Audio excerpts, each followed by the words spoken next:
Hello guys, வணக்கம். This is அன்பு சீலன். இன்றைக்கி நம்ம என்ன பார்க்க போகிறோம் அப்படின்னா, நம்மளுடைய டெலகிராம் குரூப்பில் வந்து ஷேர் பண்ணியிருந்தோம். இன்றைக்கி ட்ரேடை கொஞ்சம் அவாய்ட் பண்ணுறது நல்லது. எப்படி அந்த விஷயத்தை கண்டுபிடிச்சும் ஸ்டில் எட் மார்க்கெட் ஏன் இந்த மாதிரியான ஒரு சூழ்நிலையில் இருக்குது அப்படிங்கிறது தான் இந்த வீடியோ. இந்த வீடியோவை ஸ்கிப் பண்ணாமல் முழுமையாக பாருங்கள். எஜுகேஷன் பர்பஸ்க்காக என்னுடைய டெலகிராம் குரூப், வாட்ஸ்அப் குரூப்பில் இணையனும் விருப்பம் உள்ளவங்க டிஸ்கிரிப்ஷன் பாக்ஸில் லிங்க் கொடுத்துருக்கேன். அந்த லிங்கை பயன்படுத்தி பயன்பெற்று கொள்ளலாம். இப்போது நம்ம வீடியோக்குள்ளே போகலாம். ஸோ இந்த வீடியோக்கு போகிறதுக்கு முன்னாடி பிகினர்ஸ்க்கு ஒரே ஒரு விஷயத்தை மட்டும் சொல்லிக்கிறேன். எனக்கு இன்றைக்கி ஒருத்தர் வந்து கால் பண்ணி பேசியிருந்தார். அவர் வெளிநாட்டில் வந்து எம்பிபிஎஸ் படிச்சுட்ருக்கிறாராம். அவர் வந்து கால் பண்ணி பேசும்போது ஒரு வார்த்தை சொன்னார், சார் எனக்கு வந்து ஆப்ஷன் கற்றுக்கணும் அப்படின்னு கேட்டார். ஓகே, ஓரளவுக்கு பேசிக்கை கொஞ்சம் கற்றுட்டு வாங்க, நீங்கள் அப்படி கொஞ்சம் சேனலை கொஞ்சம் ஃபாலோ பண்ணுங்கள் அப்படின்னு நான் சொல்லியிருந்தேன். அப்புறம் கொஞ்சம் பேசும்போது அவருக்கு கான்ட்ராக்ட் அப்படின்னாலே என்ன அப்படிங்கிறது தெரியலை. ஸோ இனிஷியலாக நீங்கள் வரும்போது இந்த பிரச்சனை எல்லாம் இருக்கும். இதுக்கெல்லாம் சொல்யூஷன் என்ன அப்படின்னா, ஆப்ஷன் பேசிக்ஸை பற்றி எல்லாம் நிறைய பேர் வந்து வீடியோ போட்டிருக்காங்க. நம்ம சேனல்லையும் இருக்குது, நம்ம டிஸ்கிரிப்ஷனில் கூட நான் லிங்க் கொடுத்துருக்கேன். ஸோ இதெல்லாம் போயிட்டு ஓரளவுக்கு பார்த்து பேசிக்ஸ் எல்லாமே கவர் பண்ணுங்கள். ஏன்னா மார்க்கெட்டை வந்து நிறைய பேர் ஒன்றுமே தெரியாமல் அப்ரோச் பண்ணுறாங்க. ஒரு டெலகிராம் குரூப்பில் ஜாயின் பண்ணிக்கிறாங்க, அவங்க ஒரு கான்ட்ராக்ட் எடுக்கிறாங்க, அந்த கான்ட்ராக்டில் இந்த ப்ரைஸில் எடுங்க அப்படின்னு சொன்னோன்னே இவங்க எக்ஸிக்யூட் பண்ணிடுறாங்க. அப்படி பண்ணும்போது தான் நிறைய பேர் வந்து லாஸ், ஃபெயிலியர் அப்படிங்கிறதுக்கான காரணம். ஒன்றை மட்டும் நீங்கள் புரிஞ்சுக்கணும், மார்க்கெட் அப்படின்னாலே ப்ரிடிக்ஷன், முழுக்க ப்ரிடிக்ஷன் தான் தேவை. இது இப்படி போகுங்கிறத கணிக்கணும். அந்த கணிப்புக்கு நிறைய டூல்ஸ் இருக்குது. எப்போதுமே வந்து முதல்ல பார்க்கக்கூடியது நெஃப்டியை பொறுத்த மட்டும் வெயிட்டேஜ், ஃபினான்ஷியல் சர்வீஸ், ஐடி, இது வந்து செக்டார். ஸோ ஒரு இண்டெக்ஸ் மூவ் ஆகுதுன்னா, ஃபினான்ஷியல் சர்வீஸ் நல்லா மூவ் ஆச்சு, ஐடி நல்லா மூவ் ஆகுது அப்படின்னா ஆட்டோமேட்டிக்காக இண்டெக்ஸ் மேலே ஏறிடும். செக்டாரில் ஹெச்டிஎஃப்சி, ஐசிஐசிஐ இதெல்லாம் ஏறிச்சு அப்படின்னா என்ன ஆகும், மார்க்கெட் ஆட்டோமேட்டிக்காக மூவ் ஆகும். ஆனால் இது மட்டும் இல்லை, ஸ்டாக் மார்க்கெட்டை பொறுத்த மட்டும் ஒரு குளோபல் மார்க்கெட்டோட தாக்கம் இருக்குது. நிகர லாபம் நஷ்டம், ஒரு கம்பெனி நஷ்டம் அடைஞ்சாலும் லாபம் அடைஞ்சாலும் அதனுடைய தாக்கமும் இருக்கும்.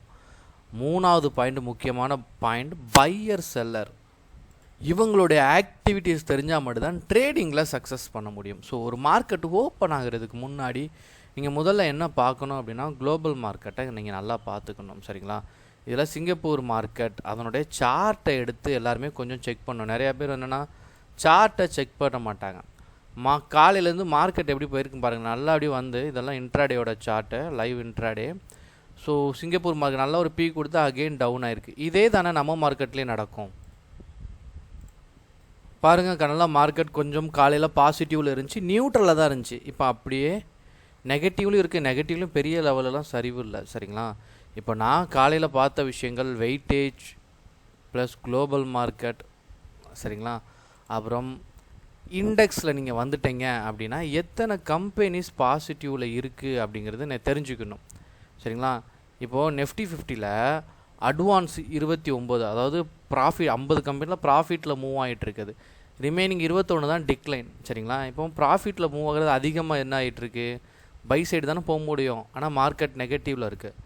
இப்படி ஒரு கிராஷ் வந்துருச்சு அப்படின்னாலே மார்க்கெட்டில் நம்ம வந்து ஸ்கேல்பிங் பண்ணணும். சரிங்களா?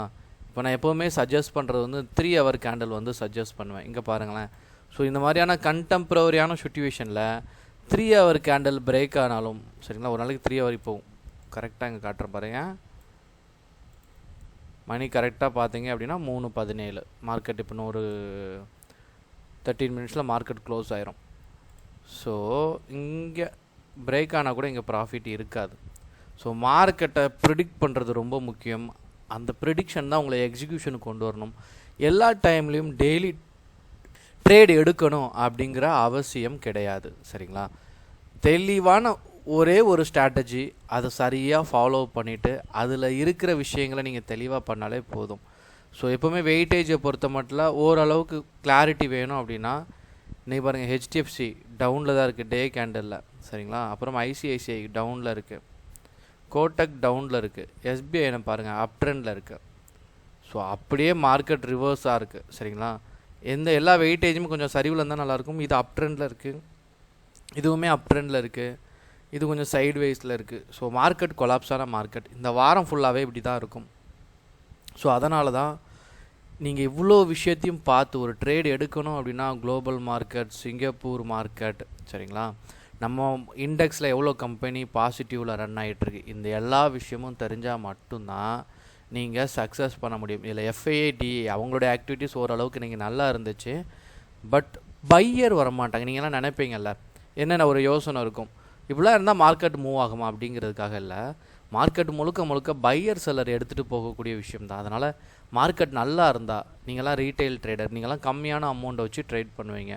ஒரு இன்ஸ்டியூஷன் லெவலில் பார்க்கும்போது அவங்க பெரிய லெவலில் பண்ணுவாங்க. மார்க்கெட் நல்லா இருந்துச்சுன்னா பெரிய லெவலில் இன்வெஸ்ட்மெண்ட் பண்ணுவாங்க. அப்படிங்கும் போது அவங்க வரும்போது மார்க்கெட்டில் பெரிய லெவலில் மூவ்மெண்ட் இருக்கும். ஸோ அந்த மூவ்மெண்ட்டை கண்டுபிடிக்கிறது தான் முக்கியமான வேலை. ஓகேங்களா? Okay guys, thank you so much for வாட்சிங் this video. Tata, bye bye, see you.